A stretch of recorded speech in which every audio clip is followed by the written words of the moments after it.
So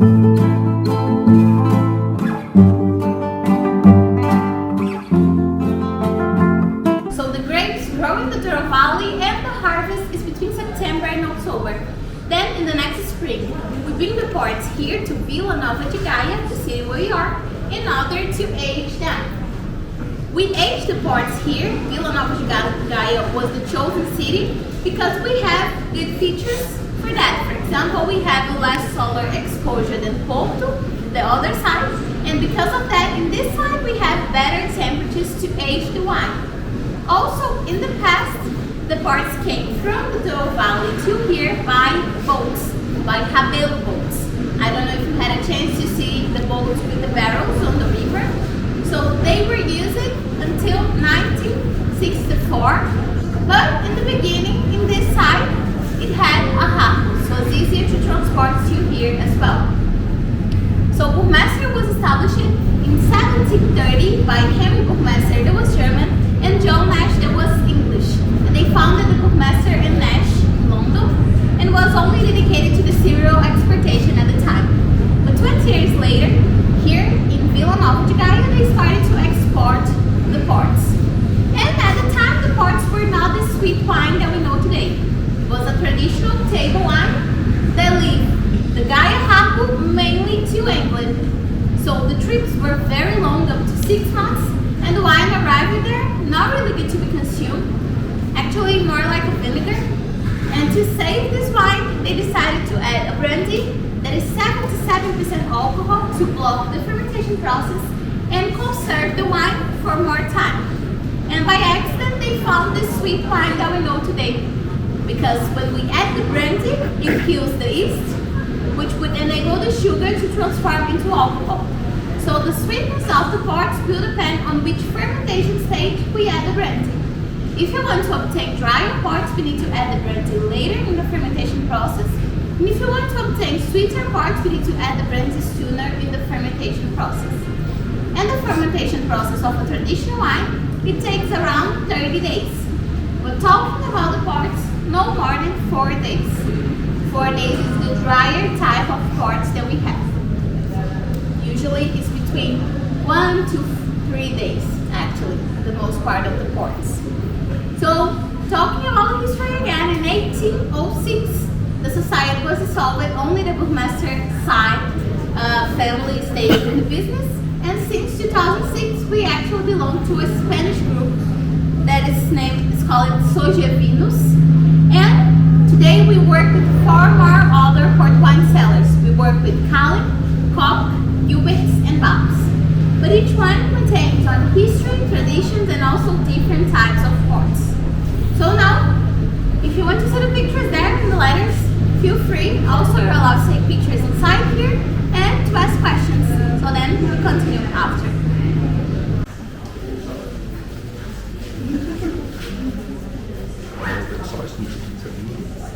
So we can age the ports in different places. We can age the ports inside of stainless steel vats, inside of oak vats, like that one, and inside of barrels, the smaller ones. It depends on what type of ports we want to obtain. Sorry. Thank you very much.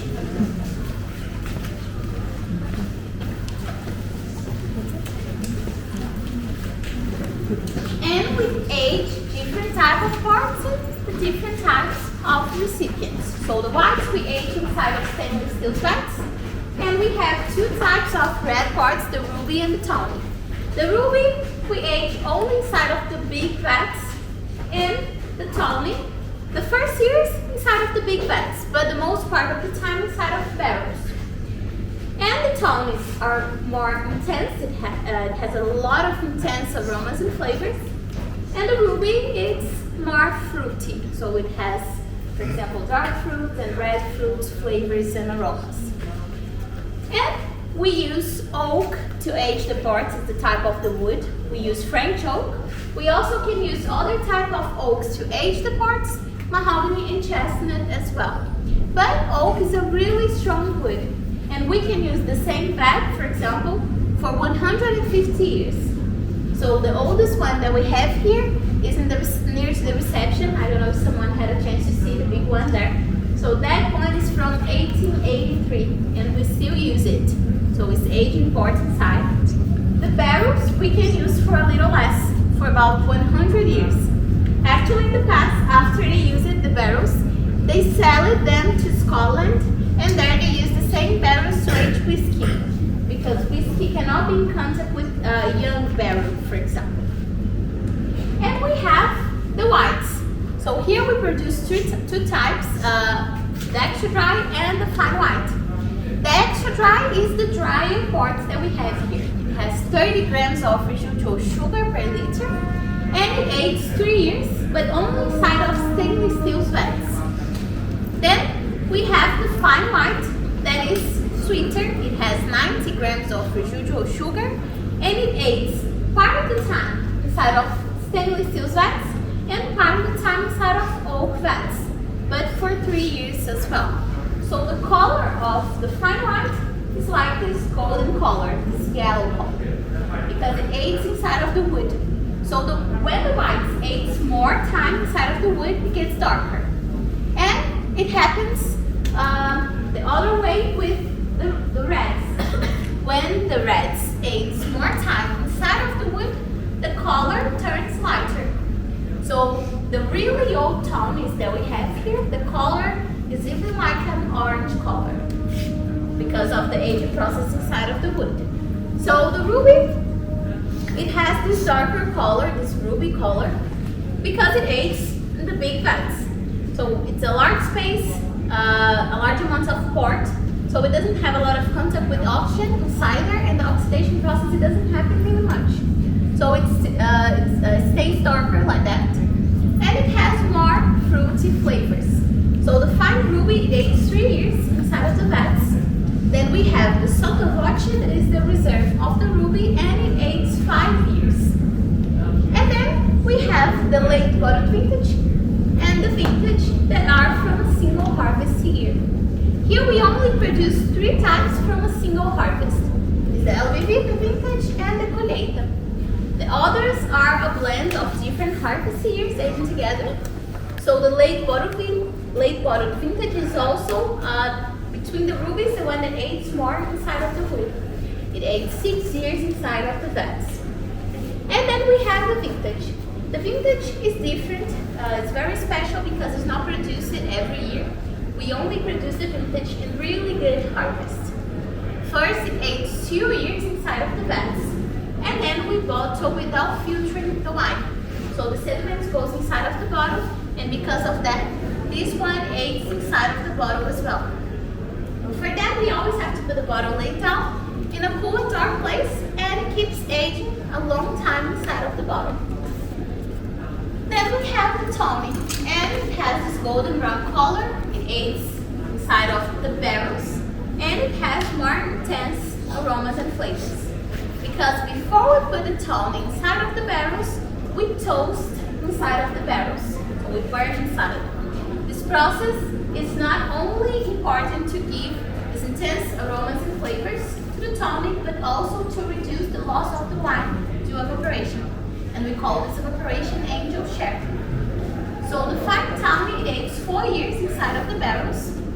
Then we have the jockey club, that is the reserve of the tawny, and it ages 7 years inside of the barrels. And then the colheita. So the name colheita in English, it means harvest. It's a tawny from a single harvest year. And here we have a minimum time of aging that is 10 years inside of the barrels. But this is the minimum, and we don't have a maximum. So for example, upstairs in our shop, we have the oldest bottle. There is a harvest from 1952 that was bottled in 2021. So the same harvest port, it can be bottled in different years. Always in the label, it shows the harvest year, and in the back of the bottle, the bottle year. Then we can know the age of the harvest. And then we have the ages. The 10, the 20, the 30, and the 40 years old. And they are a blend of different harvest years. So the 10, for example, it doesn't mean that it has exactly a 10-year-old harvest. But it's an average, no less than 8 years and no more than 12 years. So really close harvest years aging together, and it averages out these numbers. And they are always the same. They have always the same flavors and aromas. So the 10, for example, if you try today and you really like, and after 20 years you come back here and you try another 10 years, the flavors and the aromas it will be the same or really, really similar. The wine experts always try to make the same types of ports talking about the ages. And it doesn't happen the same with the harvest, because the harvest can be bottled in different times, and this affects the flavors and the aromas as well. It's a lot of information, I know. But does someone has a question? No? Okay. So then we can move on. You can take a picture inside here, and we will. So that yellow boat on the other side of the river is a rabelo boat. It's the type of boat that they use it to carry the ports from the Douro Valley to here. But the trips were very long, 15 days, and it's around 150 kilometers from here. So they were used until 1964, and now it stayed there only for decoration. We only use one day in a year because each port wine cellar has a rabelo boat, and in June 24th, actually we do a race here in the river between all the port wine cellars. So we only use in one day, and the rest of the time it stays there. Now we use trucks to carry the ports from there with stainless steel bags, so we can preserve the temperature and the quality of the ports. So now you can see the view and take pictures if you want. Then after we go upstairs. So this first picture is a picture from the Douro Valley region, but more exactly from the Quinta do Arnozelo.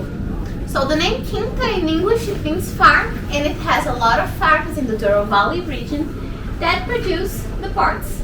So this one is responsible for our production, is ours.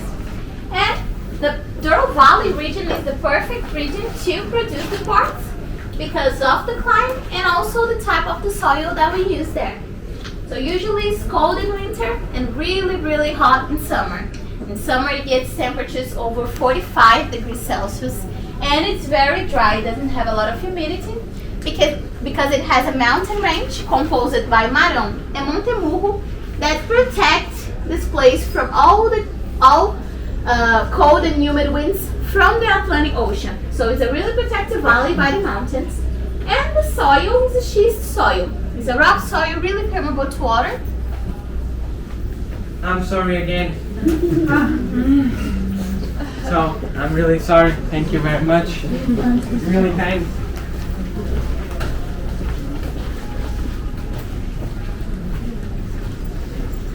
And it's really permeable to water, so it retains a large amount of water on the bottom, and the roots of the vines are really long, up to 7 meters, and it can reach this water due to dry and very hot seasons. And this region, it was designed by UNESCO in 2001 like Heritage of Humanity. Also, it was the first wine region to be demarcated in the world in 1756.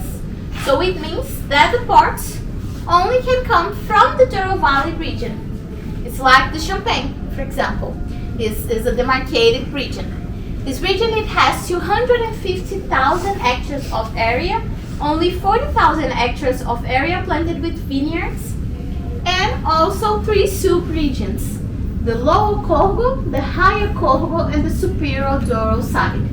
This side really close to Spain. And here, in this place, we have our Quinta do Arnozelo. So, we have a painting with the map from the Douro Valley with the mainly quintas. So, if you want, you can see closely as well.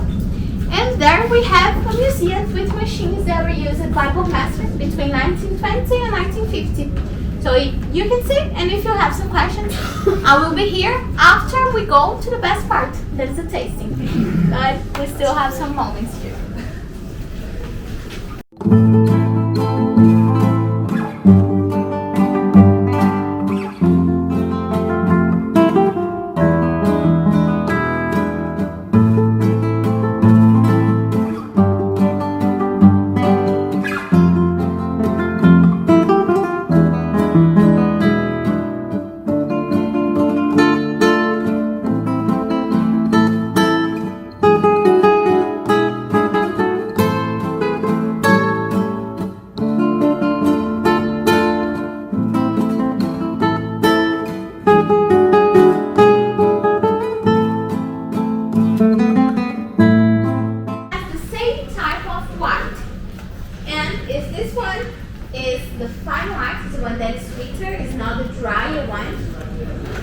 recommend you to smell it first.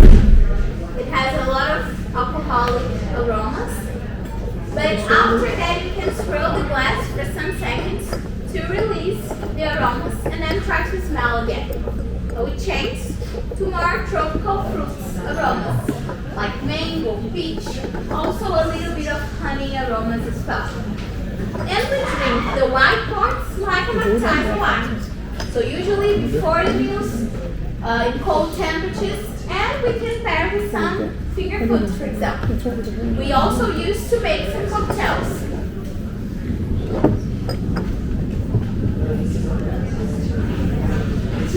Now I will explain for the premium, and then I will explain for the classic one. So the second one, the premium one, is a ruby.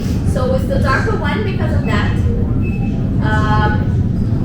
It's a late bottle vintage, and 2016 is the harvest year. So this one, it's more intense than the white, but not that intense like the last one. So first you can swirl as well and try to smell. This one, it has more black fruits, aromas and flavors, like black cherry, black currant, and also some blueberry flavors as well, and aromas, and even a little bit of wood. So you can pair the dark chocolate with the ruby. So I recommend you to bite a piece, leave in your tongue, and after try this late bottled vintage. We also can pair the ruby with some goat cheese, also with some red fruit desserts. And the last one is the 10-year-old Tony. So the Tony, it's very intense. This one, it has caramel, dried fruits, and some spices like cinnamon as well. So the flavor stays a long time in mouth. Usually we pair Tony with the milk chocolate. So you can do the same thing, bite a piece, leave in your tongue, and try the 10-year-old Tony. Also we can pair the Tony with some pastries, like pastel de nata, that is really famous here. I don't know if someone already tried it, but also more strong cheese like blue cheese, dried fruits, and milk chocolate as well. And we drink the red parts like a dessert wine. So we drink a little bit after the meals with some desserts. And the alcohol graduations in the parts is between 19 and 21%. It depends of the type. It's different in each one. So have a good tasting. I hope you like the tour. If you need something, I'll be around here. And if you have some questions, I'll be around here to answer as well. Have a good tasting. Thank you. So now for you, the classic